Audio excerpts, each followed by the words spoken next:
Hi అండి, అందరూ ఎలా ఉన్నారు? ఇది వచ్చేసి కొబ్బరి లౌజ్ ఆర్ కొబ్బరి బర్ఫీ అన్నమాట. మనం ఫెస్టివల్స్కి దేవుడి దగ్గర కొబ్బరికాయ కొట్టి తర్వాత చేసుకుందాంలే అని అనుకుంటాం కదా. స్టోర్ చేసి పడేస్తూ ఉంటారు కదా.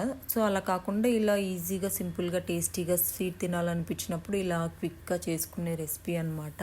సో ఇంకొక టిప్ చెప్తాను మీకు. మనకి కొబ్బరి షెల్ నుంచి సపరేట్ అవ్వాలంటే ఒక 10 నుంచి 15 మినిట్స్ ఫ్రిడ్జ్లో పెట్టి కనుక తీస్తే మనకి ఈజీగా షెల్ నుంచి రిమూవ్ అవుతుంది. సో బ్రౌన్ పార్ట్ అనేది ఆప్షనల్ అనమాట. తీసుకుంటే తీసుకోవచ్చు, లేదా అలానే చేసుకోవచ్చు. నేనైతే రిమూవ్ చేయట్లేదు.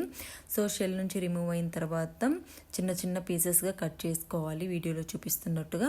సో ఇలా మొత్తం చిన్న పీసెస్గా కట్ చేసుకున్న తర్వాత మిక్సీలో వేసుకొని కోర్సుగా గ్రైండ్ చేసుకోవాలి. మరీ మెత్తగా కాదు, మరీ బరక కాదు. సో నేను వీడియోలో చూపిస్తున్నట్టుగా అలా కనుక గ్రైండ్ చేసుకుంటే మనకి కొబ్బరి లౌజ్ అనేది చాలా పర్ఫెక్ట్గా వస్తుంది. పంటికి తగులుతూ క్రిస్పీగా చాలా టేస్టీగా ఉంటుంది. సో నేను వీడియోలో చూపిస్తాను, అలా గ్రైండ్ చేసుకోండి.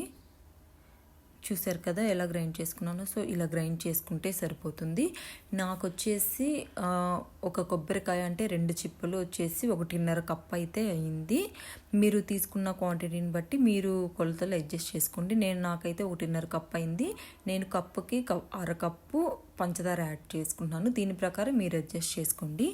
సో స్టవ్ ఆన్ చేసి మందపాటి ప్యాన్ పెట్టి ముందుగా గ్రైండ్ చేసుకున్న కొబ్బరి ఉంది కదా, సో అది ఆ ప్యాన్లో వేసుకోవాలి. అలా ఎన్ని కప్పులు అయితే వస్తుందో అన్ని కప్పులు ప్యాన్లో వేసుకోవాలి. దానికి తగ్గట్టు కప్పుకి కప్పున్నర చొప్పున నాకు 1.5 అయింది కాబట్టి 3/4 షుగర్ అయితే యాడ్ చేసుకున్నాను. అండ్ 3/4 షుగర్, అలాగే 1/2 కప్పు వాటర్ యాడ్ చేసుకొని షుగర్ మొత్తం ఆ కొబ్బరిలో బాగా మెల్ట్ అయ్యి ఉడకడం స్టార్ట్ అయ్యే వరకు బాగా మిక్స్ చేస్తూ ఉండాలి. ఫ్లేమ్ వచ్చేసి మీడియం ఫ్లేమ్లో పెట్టుకోవాలి. ఇలా కంటిన్యూస్గా మనం తిప్పుతూ మిక్స్ చేసుకోవాలి, లేదంటే ఏంటంటే మనకి అడుగు అంటే ఛాన్స్ ఉంటుంది అనమాట. సో మనం ఎంత కంటిన్యూస్గా తిప్పుతూ మనం కుక్ చేసుకుంటామో మనకి షుగర్ కూడా అంత తొందరగా మెల్ట్ అవుతుంది. సో పాకం కూడా బాగా వస్తుంది. మనకి లౌజ్ కూడా చాలా టేస్టీగా చాలా బాగుంటుంది అనమాట. అయితే కొబ్బరి అంతా ఉడుకుతుంది. సో ఇంకో పక్క ఒక ప్లేట్ తీసుకొని దాంట్లో ఒక టేబుల్ స్పూన్ నెయ్యి వేసుకొని ప్లేట్ మొత్తానికి అప్లై చేసుకొని పక్కన పెట్టుకోవాలి. ఒకవైపు అయితే మనకి చూసారు కదా షుగర్ కూడా మెల్ట్ అయ్యి కొబ్బరి ఉడకడం స్టార్ట్ అయింది కదా. సో ఇలా మధ్య మధ్యలో తిప్పుతూ కుక్ చేసుకోవాలన్నమాట. మనం షుగర్ మొత్తం బాగా కొబ్బరి అబ్జర్వ్ చేసుకొని కొంచెం గట్టిగా పడే వరకు తిప్పుతూ ఉండాలన్నమాట కంటిన్యూస్గా. సో ఇలా తిప్పుతున్నప్పుడు మనకి ఒక వైట్ లేయర్ స్టార్ట్ అవుతుంది. సో అలా స్టార్ట్ అవడం వల్ల మనకి పాకం అనేది వస్తుంది. సో ఇంకా మనకి కొబ్బరి చూసారు కదా షుగర్ అంతా అబ్జర్వ్ చేసుకొని మనకి గట్టి పడడం స్టార్ట్ అయింది. సో ఈ టైంలో మనకి పాకం వచ్చిందో లేదో తెలుసుకోవడానికి మనం కొంచెం కొబ్బరి తీసుకొని ఉండలాగా అయిందో లేదో చెక్ చేయాలి. ఉండలాగా అవ్వకపోతే మరొక 5 నిమిషాలు కుక్ చేసుకోవాలి. సో మనకి ఇంకా పాకం రాలేదు, ఇంకొక 5 నిమిషాలు కుక్ చేసుకుందాము. సో మనకి చూసారు కదా ఉండైతే తయారైంది. ఇలా ఉండలాగా వస్తే మనకి పాకం అనేది పర్ఫెక్ట్గా వచ్చినట్టు.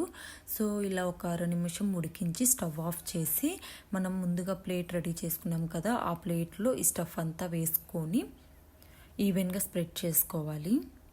అలా దగ్గర పడిన తర్వాత అందులో 2 యాలకులు కచ్చాపచ్చాగా దంచి ఆ స్టఫ్లో వేసుకొని స్టవ్ ఆఫ్ చేసి మనం ముందుగా నెయ్యి పూసుకున్నాం కదా ఆ ప్లేట్లో మనం ఈవెన్గా స్ప్రెడ్ చేసుకోవాలి.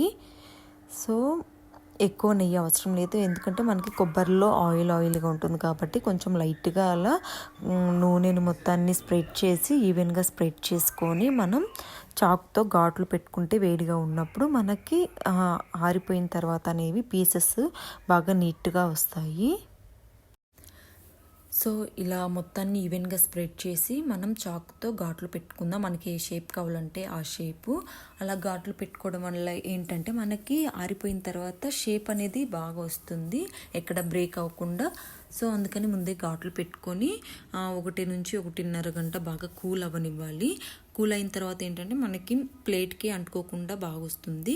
సో ఇదండి చాలా సింపుల్ రెసిపీ. మీ ఇంట్లో మీరు కూడా ఏమైనా ఫెస్టివల్స్ అట్లా అయిన తర్వాత కొబ్బరిని వేస్ట్ చేయకుండా ఇలా చేసి పెట్టారంటే ఇంట్లో వాళ్ళందరూ చాలా ఇష్టంగా తింటారు. సో ఐ హోప్ ఈ వీడియో మీకు నచ్చిందని అనుకుంటున్నాను.